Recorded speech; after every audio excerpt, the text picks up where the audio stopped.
This is the Global Podcast Network, where executives and professionals connect, share, and inspire.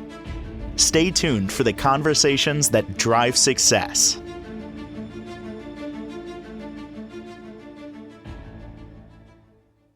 We are back with Dr. Souha Ezzedeen. Excited to chat with her. She's the founder and head coach, Way of Life Dog Training from beautiful Toronto, Ontario, Canada. Welcome to the show today. How are you? I am well. Thank you, Jill. Thank you for having me. Well, pleasure having you here. I'm so excited to talk about your passion and, of course, all Thank you so those much. animals and, families that you're helping and all the private training and what you do. So first and foremost, tell us a little overview about the work of what Way of Life Dog Training is all about. For sure. So Way of Life Dog Training specializes in helping people address behavior issues in their dogs. These behavior issues, Jill, have become so common. We have a crisis in our dog's behavior. And so this is what we specialize in, is helping people address any and all canine behavior issues. For example, reactivity, separation anxiety, potential for aggression, conflicts between dogs and other dogs or other pets in the home, resource guarding, counter surfing, issues big and small. We help people deal with those. Got it. Well, we're excited you're here as a 5-star rated dog trainer and coach. And Thank again, you. doing private group sessions, online, in person. There's so much to you. And we're going to talk more about your method, about all your services. But I think it's always important to find out more about you first, if you don't mind backing up a little bit. Where are you from and how did you For get sure. involved in this type of work? For sure. Thank you so much. You know, the funny thing, Jill, is that there was nothing about my childhood or about my early years that would have prepared me for this path that I am on. But I happened to have a grandmother that was passionate about animals, and I used to spend my summers with her in the mountains of Lebanon on her property with chickens and dogs and cats, many of which were rescued by her, and that she appeared to live with in complete joy and harmony. And in my child's mind, I could see that that is a life that I wanted for myself. Yeah. But my family, my direct family emphasized academics and school achievement. And so the possibility of life with animals was sort of suspended for a few years, but never quite forgotten. And so here I am in my last year of graduate school, wrapping up my PhD in organizational behavior and management. And I just could not wait to be done with school and have a little bit more money than what a graduate student would have, and a bit more time and stability to get to get dogs and to make a life with dogs. But I never imagined that I would become a dog trainer. All I wanted to be was a good dog parent and enjoy good dogs and well-behaved dogs.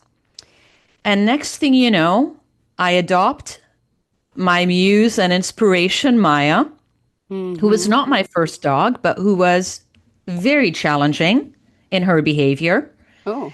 And we went on a 5-year journey trying to help her through the means that were available, through the mainstream methods, the conventional methods of trying to train a dog out of poor behavior. And we went nowhere. But then luckily, I came across incredible teachers that were unconventional. And fast forward, here I am with a new realization of what it takes to have a well-behaved, stable dog. And I wasn't satisfied just doing it with Maya and succeeding with my own dogs. And I decided that I was called to help other people address these behavior issues, especially those who have not been able to find help Mm-hmm. in the traditional places. So here we are. Beautiful story. What a journey. Thank you. And here we are is right. And we're going to dive a little further into some of your work, really. So thank you for sharing this. And let's dive in now further to this. You mentioned you have a very unique type of training and behavior. So could you share a little bit about what type of protocols you use and, how it's done? For sure. So I'm the founder of Way of Life Dog Training and the developer of the Way of Life method. And I'm the author of the book that describes the method in detail, the Way of Life method, how to heal your relationship with your dog and Hmm. raise a sound, strong, and spirited companion at any age. So, the Way of Life method, as the name indicates, is about taking a complete look at how the dog lives and finding our solutions in the dog's way of life. So we go beyond Hmm. training, Jill. Yeah. We focus on how to raise a dog. And so there's no detail that is not important.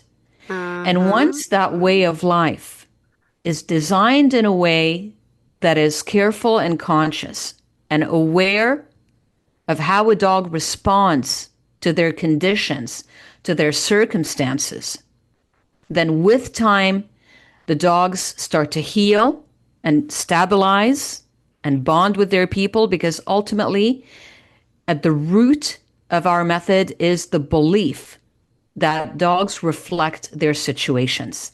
Wow. And their situations are a lot more than just how they are trained to do certain things, but how they are raised to become a certain kind of dog.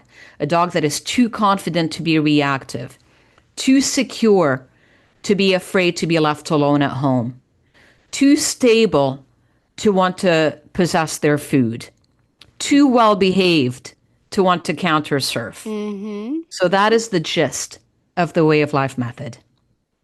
Amazing.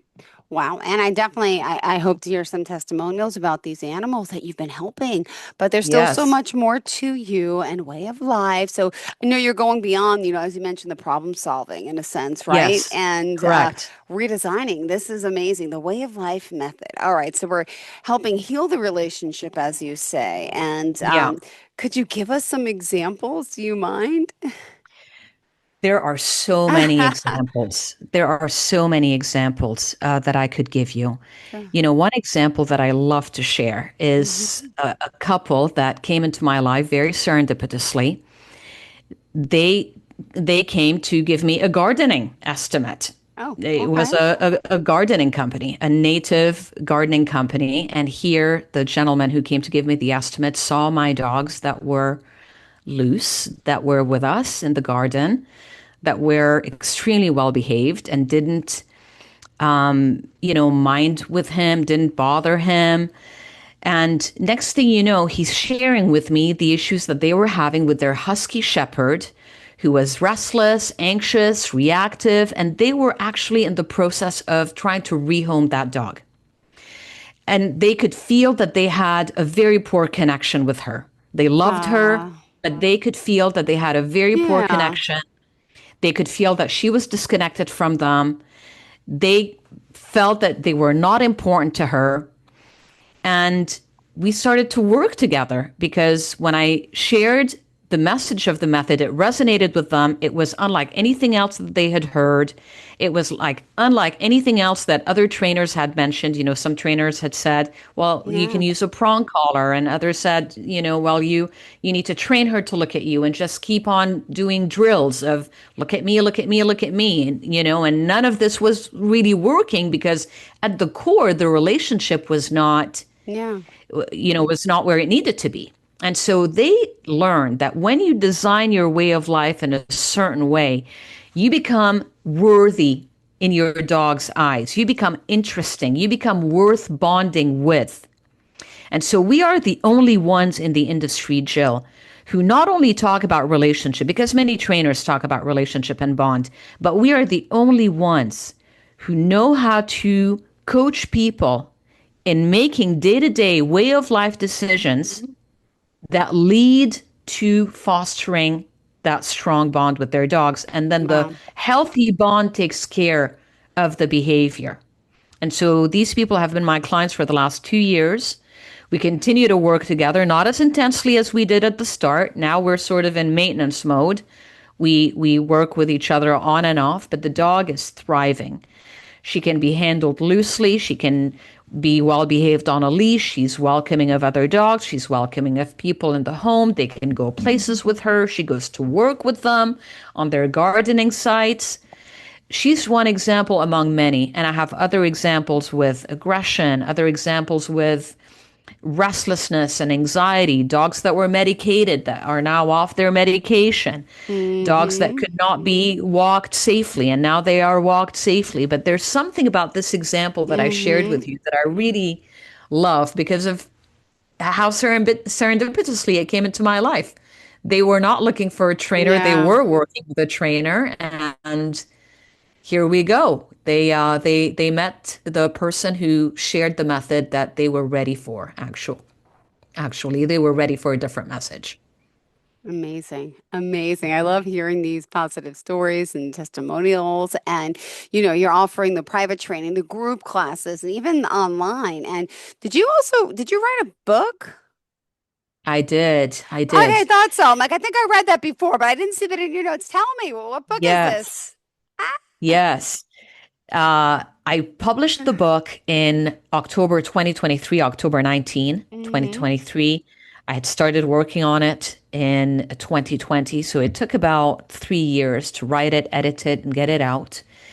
And it is called The Way of Life Method: How to Heal Your Relationship with Your Dog and Raise a Sound, Strong, and Spirited Dog at Any Age. And the book essentially summarizes the method. It explains the logic behind the method. It explains how we define way of life. Way of life includes several pillars. There are several aspects to a dog's way of life. And it argues for doing things in stages. And so if I'm concerned about raising a dog as opposed to just training the dog for certain skills, my orientation is a raising the dog orientation. So just as we raise kids from childhood to adolescence to adulthood, the same logic applies with dogs from puppyhood to teen years to adulthood. And way of life looks different at every stage. We do things differently when we're dealing with a new puppy or a new dog. Things shift when the dog starts to mature into their adolescent years. And then things shift again when the dogs become adult. And I don't just mean adult chronological age, I mean adult in terms of stability, in terms of soundness and strength. So I could have a dog that is a stage 3 dog, in other words, behaving as an adult, mature and stable as an adult. But I can also be dealing with an 8-year-old dog that has had years and years and years of reactive behavior, aggressive behavior, and so on. And I would start these dogs, even if they're chronologically an adult, I Mm-hmm. would start them at the childhood stage, at stage 1, Wow. as a way to give the relationship a Yeah. very powerful reset and going back to basics in a very powerful way, and then working our way up from there. So the book summarizes all of that. And the book is available anywhere you buy books online. It's received a great deal of commendations, including recently the International Impact Book Award in the Pets and Animals category, which I was Okay. absolutely thrilled about. So it is starting to reach people because the message is very refreshing and very different. Oh my goodness. I love hearing all this. Thank you so much. And by the way, being it's your first show, there's still so much to talk about to get to know you. And I also want to make sure you're covering everything that's really Yes. important to you. What else is on tap for today? So for today, perhaps I could highlight the 3 ways that we are different from others in Sure. the industry. I know we will have the time to get into the mechanics of the method and Mm-hmm. talk a little bit more about how the method does its magic. But I could highlight 3 ways that we are different. Way number 1 is that say somebody's struggling with separation anxiety, or say they're struggling with conflicts in between the dogs in the Mm-hmm. home. There are many trainers who would deal with those issues as the problem. I deal with those issues as symptom of a deeper problem, a problem in the relationship. So our Mm-hmm. worldview is an attachment worldview. It is a relationship and bond worldview rather than a behavior perspective. So instead of trying to change the behavior, I go to the root cause of that behavior, which is always a relationship between the human and their dog. So we Wow. look beyond the symptom and we go to the root cause, which we know is a way of life and the relationship that it created. The second way that we're different is in how we do things. So we do not use behavior modification protocols. Okay. We don't try to change the behavior. We don't try to train dogs out of behaving the way that they're behaving. We do not use control tools such as head halters, no pull harnesses, remote collars, Mm-hmm. choke chains, prong collars. I mean, there's so many tools out there. We do not use any Wow. tools. We try to handle the dog as loosely and as freely as possible. We also do not use medication. In fact, we have helped several of our clients wean their dogs off psychotropic medication in collaboration with their vet. And so many of these techniques and tools that are available, we do not use any of them. We use way of life as the Mm-hmm. methodology to help dogs heal. We also go beyond simply fixing issues. So not only do we help people solve the problems that they came to us with, we go beyond that and Yeah. help them raise dogs that are so sound, so well adjusted and sturdy and stable that they become immune to behavioral issues, sort of like eating well and sleeping well and exercising at the gym and so on makes the body more immune to illness and disease. Raising dogs with the way of life method makes them immune to many of the behavioral issues that we see these days. So those are the three ways that we differ from others in the dog training industry. Oh my goodness, this is amazing. I have cats. I have a lot of cats. My sister has a dog. She has a mini golden doodle that's not so mini. He's a little big. Excuse me. Yeah. And he is 2.5 years old. Actually, tomorrow, I'm sorry, finally going to get fixed tomorrow. Has a bad ear infection. They cannot even hold her down to put the medicine in. So that's where they're going to fix her and do the medication. But she's got a little bit Yeah. of an aggression issue. So is it because she wasn't fixed yet? We don't know. Is it because she has an earache? I mean, she attacked my dad so bad where it opened up his thing. His whole blood vessel arteries popped out, whatever. But he's fine and he loves the dog and he would never give her up. But she's got this aggression, very territorial. When I walk in the house, she gets very territorial towards it could be Mm-hmm. her mom, her dad, or my niece and my nephew, but whoever she's with. And if I was there for a while and was with her, if someone walks over to Mm-hmm. me with her, she growls and she'll start like she wants to bite them. So it's not she's Mm-hmm. territorial with one person. Just Mm-hmm. curious, have you seen this before, this type of behavior? What does that say about little Ella? Is there something that's, wrong with her feeling so territorial, but with each and every person? It's just a little bizarre. I've never seen anything like it. Mm-hmm. You're the expert. Well, first of all, I'm sorry that you've all been struggling with this. Sorry about your dad incurring an injury. Yeah. And to answer your question about whether fixing a dog, whether spaying and neutering fixes behavioral issues, that is one of the ways that is touted as potentially helpful, So maybe I can talk a little bit about some of the ways that we try to deal with this kind of behavior. As I said, Okay. there's medication, there's behavior Hmm. modification, there's the idea that if the dog were to be spayed or neutered, that would deal with the problem. Some will tell you that the dog's not been socialized well enough with other people and needs to be socialized more with people. Others will tell you, well, the dog needs a job and maybe an agility class would help her. And, That's not to take anything away from some of these interventions. They very well could be helpful in certain instances.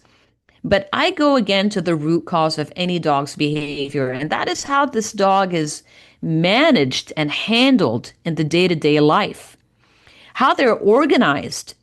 What do they do all day? What does their way of life look like? And we have very clear ideas about what we would want it to look like for a dog to be well behaved. So I would go beyond simply looking at the behavior and looking at the root cause, is that ultimately any poor behavior, especially aggression, I think speaks to an underlying level of stress in the dog. And there are ways of organizing that dog's life, managing that dog. For example, by creating certain space and boundaries. For example, by establishing gradual introductions to visitors. For example, by crating. For example, by giving the dog good exercise. Once we start talking about way of life, there are so many different elements that constitute a dog's way of life. So when I sit with the client, we do a way of life audit. And we talk about, well, tell me about Ella's day-to-day life. What do you all do all day? What does way of life look like? How is this dog handled and managed? Because one thing I like to tell our clients is that a dog is this living, breathing creature. They have fire in their heart, and so a fire, if I handle it well, it keeps my house warm. Yeah. But if I don't handle a fire well, that fire can burn my house down. And so I ask people, tell me about how you're handling this dog. What does it look like? And once we complete our way of life audit, things make a lot more sense. That we need to take more charge of our dogs, especially at the beginning. And then eventually, when a dog is matured across the stages, just as I described, they're becoming more sound and stable, then the way of life changes accordingly. So that is the gist of how we would do things, and the conversations that your sister about Ella, Thank you so I would be much. delighted to help. Thank you so much. Yeah, well, tomorrow we have the vet appointment with the ear infection. And just one other thing I should keep in mind, they actually got the dog because my nephew, who's almost 18, he's special. Mm-hmm. He's slightly autistic, I'd say. Mm-hmm. And so he's Yes. got, so they thought the dog would be helping him and, and he adores the dog and vice versa. But he'll still bite at him too. So ironically, we got him thinking it would be good for the family. Yeah, And she is, we love her. But the aggression is just bothering us. So we're going to see another of vet course. tomorrow to give us his take. But good to know. I'm going to mention this to my sister and to know that there is help available for stuff There like is help this. available. Yes. Well, thank you. And we still got 4 more minutes left in the show. I'm not cutting you short. What else shall we discuss? So we could potentially talk about how we explain behavior. So like I Okay. said, Jill, I explain behavior by a dog's way of life. Yeah. But some of the ways that the dog training culture explains behavior, one very common way, for example, is to say, well, it's a golden doodle. Well, it's a Jack Russell Terrier. Jack Russell Terriers do this. Well, it's a German Shepherd. German Shepherds are, nervy and high strung. There's a lot of breed generalization and a lot of assumptions that if the dog is doing a certain thing and that dog is of a certain breed, then that must be the breed in action. We assume that it's a direct line between breed and behavior. And dogs are a lot more than just their breed. There are many different factors underlying behavior, including breed, background, personality, temperament, and also, as I've been talking all this time, is the dog's way of life. Another explanation that we give for behavior is the dog's background, and that is particularly apparent when we're dealing with shelter and rescue dogs. So there's this idea out there that if a dog is a rescue or shelter dog, then they're traumatized and therefore that's why they're reactive. Even if you've rescued them 8 years ago and they're reactive today, we say, Yeah. well, it's a rescue dog. And Yeah. Ah, right? And you're again, right. that Ah, is not a good enough reason for us. no. What's the dog's way of life? Tell me about the dog's way Yeah. of life today. And let's not keep talking about what happened 5, 6, 10 years ago and use the past as an excuse for what's been happening in the present. Another excuse we come up with is say, well, that's just the dog's personality. They just don't like other dogs. Or, they're just, dominant, or they're just a bully, or they're just, needy. And again, I would say, let's have a conversation about the way of life first, and then maybe later have another discussion about whether the label that we slapped on the dog, whether that label is appropriate. Because what tends to happen is that once the way of life is designed correctly, in a way that is consistent with the canine mind, in a way that is consistent with the dog's needs, given a little bit of time, because that's another thing about this method, it does not yield results quickly. Anyone who's looking for a quick fix, we are not it. The method needs a bit of time to kick in, even though people start to see glimmers of change very quickly. But given enough time, people start to see that their dog was in fact the entire opposite of what they were at the beginning. Mm-hmm. So dogs that presented with aggression or restlessness or anxiety turn out to be very steady, stable dogs, very easygoing dogs, very tolerant dogs. It's almost like if somebody is stressed, if somebody is having a hard time in their life, they tend to behave in ways that are not really representative of who they are as people. If you're having a bad day and, you're snippy and you're upset and you're short and your temper is flaring or whatever, that is not necessarily a good representation of who you really are. And so it's very much the same with dogs. And yet we think, well, that's just their personality. That's just who they are. And yet another, I wouldn't say excuse, but explanation that we come up with is that we think that in the case of, let's say, separation anxiety or resource guarding, we think that, well, that's just, the dog is got this affliction. This dog is anxious.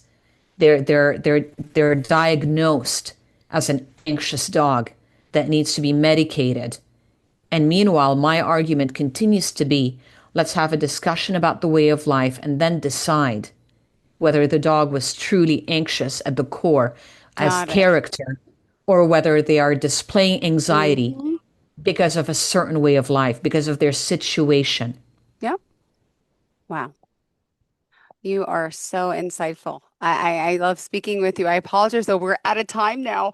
We Thank have you, to kind of Jill. wrap it up. So how do we share, how can we share your website, phone number, any contact information? Sounds great. So our website is wayoflifedogtraining.com.